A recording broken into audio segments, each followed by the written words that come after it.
कहानी की शुरुआत में मेघा को पुलिस ऑफिसर कॉल करके पूछती है कि आपने अपने फ्रेंड रमन से बात करी क्या। वो कहती है मैंने कॉल तो किया पर रिसीव नहीं कर पाया वो। तो ऑफिसर कहती है आप उसका नंबर मुझे सेंड कर दो। फिर हम रमन को देखते हैं जो कि विदेश में paranormal activity, EMF device, laser thermometer वगैरह के बारे में अपने स्टूडेंट्स को बता रहा होता है। क्लास के बाद रमन की असिस्टेंट और गर्लफ्रेंड अना बताती है कि मेघा नाम से कई बार फोन आया था आज। घर जाने के बाद रमन अपनी और मेघा की पुरानी फोटोज देखकर उसकी यादों में कहीं खो जाता है और हमें समझ आता है कि पास्ट में ये रिलेशनशिप में रह चुके हैं। फिर जब रमन अना के साथ कॉफी पीने जाते हैं ना, तो उसे केरला पुलिस के ADGP जोसेफ कॉल करके बताते हैं कि आपने reality TV show murder case के बारे में तो सुना ही होगा। रमन कहता है कि सॉरी मैं आजकल लोकल न्यूज फॉलो नहीं कर पा रहा हूँ। तो ऑफिसर जोसेफ कहते हैं कि ये काफी ट्रिकी केस है। 6 रहस्यमयी मौतें हुई है, जिनमें से एक आपके फ्रेंड मेघा के हस्बैंड मिस्टर रवि भी थे, जो कि उस शो के डायरेक्टर थे। अब कॉल कट होने के बाद रमन यूट्यूब पे उस न्यूज के बारे में देखता है, जिससे उसे पता चलता है कि पुलिस को बिजॉय नाम के आदमी पे शक है, जो कि अभी कोमा में है और उसकी बॉडी में कार्बन मोनोऑक्साइड गैस भी मिली है। जब तक वो होश में नहीं आ जाता तब तक पूरी सच्चाई पता नहीं चलने वाली। फिर दोस्तों कुछ लोग इस घटना को सुपर नेचुरल भी बता रहे होते हैं, इसलिए 1-2 दिन में रमन अपनी गर्लफ्रेंड अना के साथ जाता है मेघा के घर। मेघा उसको देखते पहले तो हक कर लेती है, फिर अंदर उसे जोसेफ भी मिलते हैं। वो थोड़ी देर तक केस के बारे में बातचीत करते हैं और फिर रमन मेघा से पूछता है कि तुम घर पे अकेली हो क्या। वो बताती नहीं मेरे पेरेंट्स थे यहाँ पे, मगर जब मुझे ये लगा कि तुम्हें यहाँ पर आना चाहिए केस को देखने के लिए, तो मैंने उन्हें जानबूझकर भगा दिया, क्योंकि अब तो तुम सक्सेसफुल हो चुके हो, इसीलिए मेरे डैड तुम्हें पसंद करने का दिखावा करते जो मैं नहीं देखना चाहती थी। रात में दोस्तों ऑफिसर जोसेफ मेघा के घर आते हैं। वो अकेले में अना को रमन और मेघा के कॉलेज टाइम अफेयर के बारे में सब बता देते हैं। वो कहते हैं कि रवि मेरा बहुत ही अच्छा फ्रेंड था ना, तो उसने मुझे सारी बातें बता रखी थी। इसके बाद वो रमन को उस रियलिटी टीवी शो की फुटेज और मटेरियल्स एक पेन ड्राइव में देते हैं, जिसे फिर रमन देखने वाला होता है। पर उससे पहले अना अपना कैमरा ऑन करके रमन को रिकॉर्ड करती है और वो कैमरे पे सारी बातें बताता है कि कैसे मैं यहाँ आया और अभी मैं रवि की reality show the haunted house की फुटेज देखने वाला हूँ। तो दोस्तों द हॉन्टेड हाउस की इंट्रो से हमें पता चलता है कि इसमें रवि ने 6 कंटेस्टेंट को सिलेक्ट किया था, जिन्हें आइलैंड के एक खाली बंगलों में 15 दिन गुजारने थे, और जो सबसे लास्ट तक टिकता उसको 1 करोड़ का इनाम भी मिलता। तो इस शो के लिए मीरा, शंभू, एलिना, बेजॉय, आशु और नारायण को सिलेक्ट किया गया था। और इस शो के लिए जिस बंगलों को चुना गया था वो एक्चुअल में भूतिया नहीं था, बल्कि उसे साइंस की मदद से सेट किया गया था पार्टिसिपेंट्स को डराने के लिए। एक प्रॉपर कंट्रोल टीम रखी गई थी, जो कि कंप्यूटर से स्पेशल इफेक्ट्स को कंट्रोल करने वाले थे, और इन्हें हेड करने वाला था रवि। उन्होंने छत पे हाइड्रोलिक मशीन छिपाई हुई थी। यहाँ बटन प्रेस हुआ नहीं कि अंदर एक क्रीपी हेयर वाला घोस्ट सामने आ जाएगा। इसके बाद दोस्तों हम देखते हैं कि शाम में एक बस से सारे कंटेस्टेंट को ब्रह्मागिरी आइलैंड के नजदीक ले जाया जाता है और यहीं पे सबसे पहले उनके मोबाइल फोन जमा कर लिए जाते हैं। इसके बाद इनको एक बोट में बिठाकर ब्रह्मागिरी आइलैंड तक लेकर जाया जाता है, जहाँ से फिर इन्हें ट्रैकिंग करके आगे जाना पड़ता है। अब शूटिंग एरिया तक जाते जाते रात हो जाती है। यहाँ पर इनका इंतजार आर के नाम का सेलिब्रिटी होस्ट कर रहा होता है, जिसपे ताशु को क्रश भी था। वो बता भी देती है आरके को, तो आरके शर्मा कर कहता है कि अरे ये कैसी बातें कर रही हो, मैं तो शादीशुदा होने के साथ एक बच्चे का बाप भी हूँ। इसके बाद आरके बाकी के कंटेस्टेंट से भी थोड़ी हंसी मजाक करता है और फिर इन्हें हॉन्टेड हाउस की चाबी पकड़ा कर कहता है अब मेरी मुलाकात होगी 10 दिन के बाद विनर से, जिसे मैं अपने हाथों से 1 करोड़ का चेक दूंगा। फिर होस्ट तो वहाँ से चला जाता है और सारे कंटेस्टेंट्स हॉन्टेड हाउस में करते हैं एंटर। हर जगह यहाँ पे कैमरा लगा हुआ था, इसलिए कंट्रोल टीम घर का एसी अचानक से बढ़ा देती है, जिससे कंटेस्टेंट्स कहते हैं कि बाहर तो बिल्कुल नॉर्मल मौसम था, पर घर के अंदर इतनी ज्यादा ठंड क्यों है। अब आगे डिनर टेबल पर इनको 6 बॉक्स मिलते हैं और हर बॉक्स पे एक कंटेस्टेंट का नाम लिखा होता है, इसलिए सभी अपने अपने नाम वाले बॉक्स को ओपन करते हैं। उनमें से इनको एक चाबी भी मिलती है, जिससे ये अपना अपना रूम खोल लेते हैं। अब थोड़ा फ्रेश वगैरह होते हैं और सो जाते हैं। इसके बाद दोस्तों कंट्रोल टीम ना अपना काम शुरू करती है और मीरा को पहले डराती है। पहले तो वो थोड़ी खटपट की आवाज निकाल कर मीरा को जगाते हैं और फिर उसके विंडो पे एक भूतिया डॉल लटका देते हैं, जिसे अचानक देखकर मीरा बहुत ज्यादा डर जाती है और चिल्लाने भी लगती है। आवाज को सुनकर बाकी के कंटेस्टेंट्स भी वहाँ पहुँच जाते हैं, पर उनके आने से पहले कंट्रोल टीम भूतिया डॉल को छिपा देते हैं, जिससे इनकी पूरी रात डर के साए में गुजरती है। अब अगली सुबह ये लोग फ्रेश वगैरह होकर ब्रेकफास्ट बनाते हैं खुद से ही और खाते भी है। इसके बाद ये मीरा को बेटर फील करवाने के लिए हॉन्टेड हाउस से बाहर आइलैंड में घुमाते हैं। अब पास ही में इनको ट्री हाउस मिलता है, जिसपे चढ़कर ये ब्यूटीफुल व्यू एंजॉय करते हैं। फिर ये जंगल की ओर बढ़ते हैं तो इन्हें पास ही में एक अजीब सा मोटा पेड़ दिखाई देता है, जिसमें बहुत सारी जड़ें निकली होती है। इसके बाद जंगल में इनको एक पुराना बॉयलर रूम भी मिलता है, जिसपे बहुत सारी धूल मिट्टी जमी होती है। अब ये अंदाजा लगाते हैं कि शायद बहुत पहले इसी बॉयलर हाउस में बंगलों के लिए पानी बॉयल किया जाता होगा। फिर दोस्तों शाम में ये लोग हॉन्टेड हाउस के नजदीक ही कैंप फायर का इंतजाम करते हैं, लेकिन तभी इन्हें कंट्रोल टीम की अनाउंसमेंट सुनाई देती है, जो बताते हैं कि आपका फर्स्ट टास्क अब शुरू होने वाला है। दरअसल दोस्तों हर रात इन्हें टास्क मिलने वाला है। तो आज का टास्क ये है कि पहले तो इन्हें 2 टीम में बंट जाना है और फिर बंगलों के साउदर्न पार्ट में जाने को कहा जाता है सारे गैजेट्स के साथ। ऐसा कहा जाता है कि ब्रिटिश ईस्ट इंडिया कंपनी के दौरान इस बंगलो में विलियम नाम का अंग्रेज रहा करता था अपनी फैमिली के साथ, और उसने यहीं पे अपने 2 बच्चों के साथ साथ अपनी बीवी को भी गोली मारी थी और फिर खुद की भी जान दे दी थी।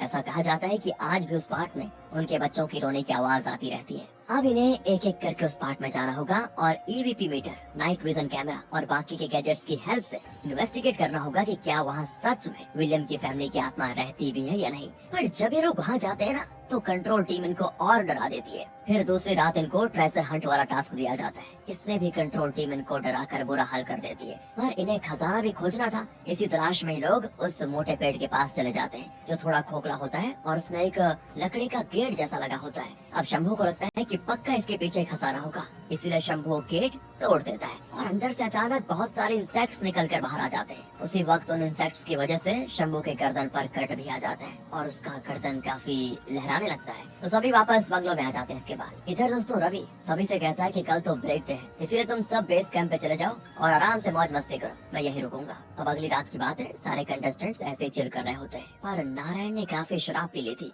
उसे जंगल से ढोल नगाड़ी की आवाज सुनाई देती है, तो वो उस ओर जाता है। वहाँ उसे उसी मोटे से पेड़ के खोल में आग लगी हुई दिखाई देती है, तो वो आग को अपनी सुसु से बुझा देता है। हालांकि शंभू उसको मना भी करता है कि मत कर भाई ये हरकतें, पर वो ध्यान नहीं देता और तब वो अपने दोस्तों का आवाज लगाकर बुलाता है। अब दोस्तों प्रेजेंट में इतना सब कुछ देखने के बाद रमन यहीं पे वीडियो पॉज करता है और अपनी आयशा मैम को फोन लगाकर ब्रह्मगिरी आइलैंड के बारे में पूछता है। दरअसल दोस्तों आयशा मैम फोकलोर और एंथ्रोपोलॉजी एक्सपर्ट है। वो बताती है कि वहाँ पे बहुत सारे ट्राइबल योद्धाओं की कब्र है। वैसे मैं और जानकारी जुटाकर फिर कॉल करती हूँ। इसके बाद रमन वीडियो को फिर से प्ले करता है और देखता है कि नारायण के दोस्त उसे वापस बंगलो में ले आते हैं, जहाँ वो तो शराब के नशे में आराम से सो जाता है। वहीं बाकी के लोग फिर से अपना मस्त घूमने फिरने लगते हैं, पर ताशु नारायण के पास ही होती है। कुछ ही देर के बाद उसे शंभू कुएं की तरफ जाते हुए दिखता है, तो वो उसके पीछे जाती है और वहाँ शंभू अचानक गायब हो जाता है। और जब ताशु ऐसे कुएं के अंदर झांकती है तो वहाँ शंभू की लाश होती है। ये देखकर ताशु जोर से चिल्लाकर रोने लग जाती है कि अब क्या होगा।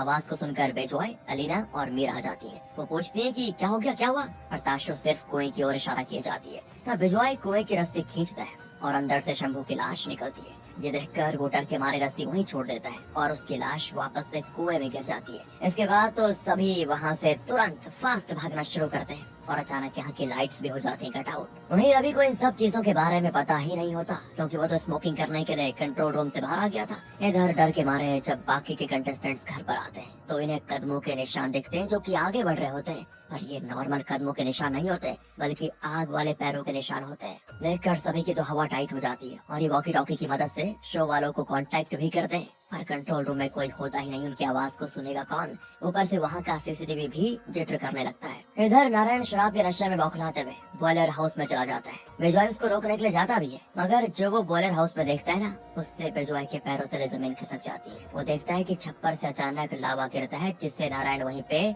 जलकर हो जाता है खाक। बेजॉय भी डर के मारे वहाँ से हो जाते हैं 9 तो 11। वो बंगलों में लड़कियों को जाकर बताना तो चाहता है कि नारायण के साथ क्या हुआ, मगर उसके मुंह से नारायण के अलावा और कुछ निकल ही नहीं पाता। तभी वहाँ पे ये क्या नारायण आ जाता है और कहता है कि मेरे बारे में कुछ कह रहे हो क्या।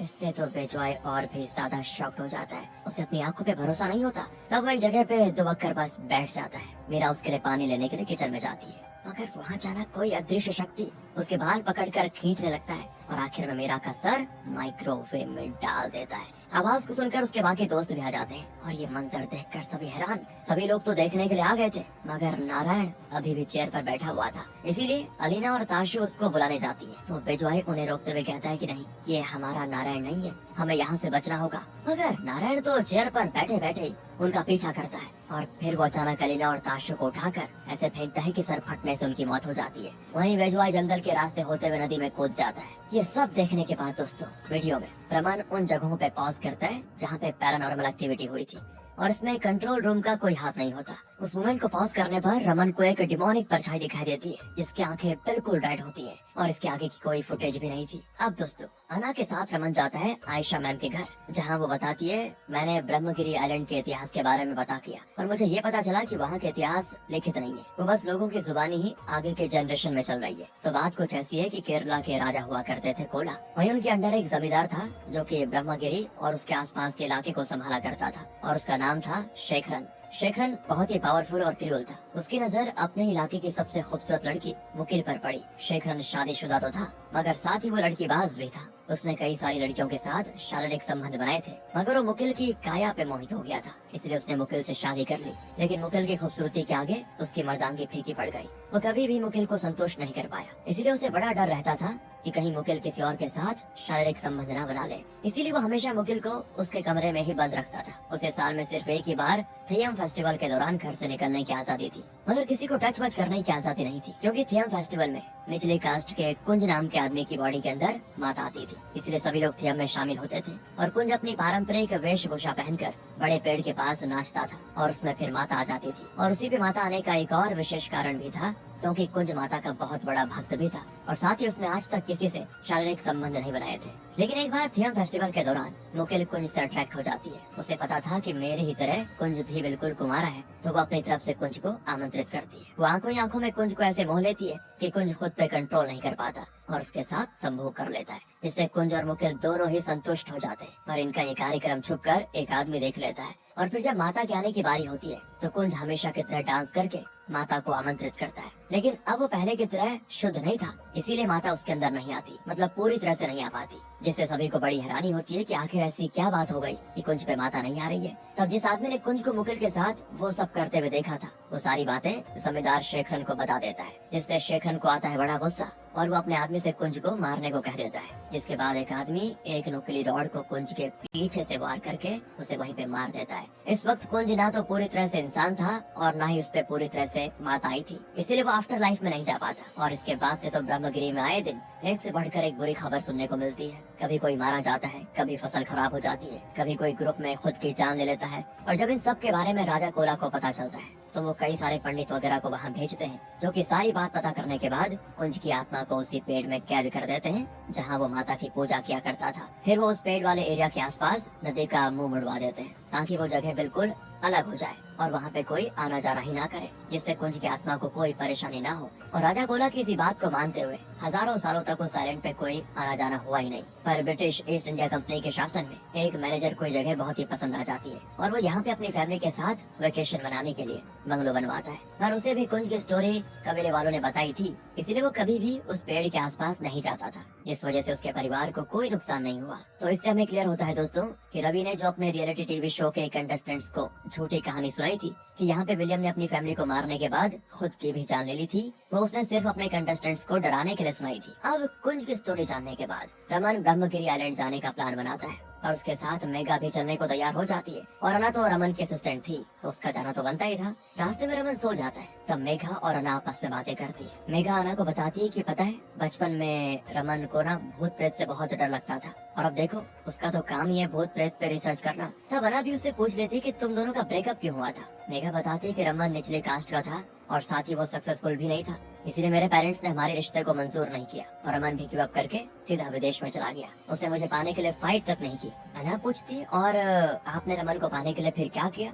मेघा भी चुप हो जाती है क्योंकि उसने भी गिव अप कर लिया था। खैर ये लोग जब हॉन्टेड हाउस में पहुंचते हैं तो रमन आधी रात होने का इंतजार करने लगता है, क्योंकि आधी रात के बाद ही इस तरह की शक्तियाँ सामने आती है। इसीलिए तीनों आराम से बैठकर बातचीत कर रहे होते हैं और फिर कुछ ही घंटों के बाद अचानक मेहा को कोई अनजान शक्ति चेयर के साथ पीछे खींच लेती है। सभी हैरान हो जाते हैं देखने के बाद। रमन फिर अपने डिवाइसेस की हेल्प से उन्हें डिटेक्ट करने की कोशिश करता है। वहीं मेघा को तो इल्यूजन होने लगता है कि उसे रमन छू रहा है, जिससे वो भी मदहोश होने लगती है। मगर फिर कुछ देर के बाद उसे रियलाइज होता है कि रमन तो दूर खड़ा है अना के साथ, वो अपने डिवाइसेस चेक कर रहा है जबकि, और यहाँ मेघा के हाथ पर नीले निशान पड़ गए होते हैं। ऐसा लगता है जैसे उसे किसी ने बड़े जोर से पकड़ा है। इसके फिर कुछ ही देर के बाद मेघा की बॉडी को कोई अनजान एंटिटी पजेस कर लेती है। इसे संभालने में रमन और अना को बड़ी दिक्कत होती है। मेघा बिल्कुल बेकाबू हो जाती है और उसके बदन में पता नहीं कहां से इतनी ताकत आ जाती है कि क्या ही बताए। इसलिए रमन किसी तरह उसको चेयर पे बांध देता है। घर पे कई सारी पैरानॉर्मल एक्टिविटी एक साथ चलती है, जिसको रमन मॉनिटर कर रहा होता है। वहीं उसने अना को मेघा के पास छोड़ के रखा हुआ था,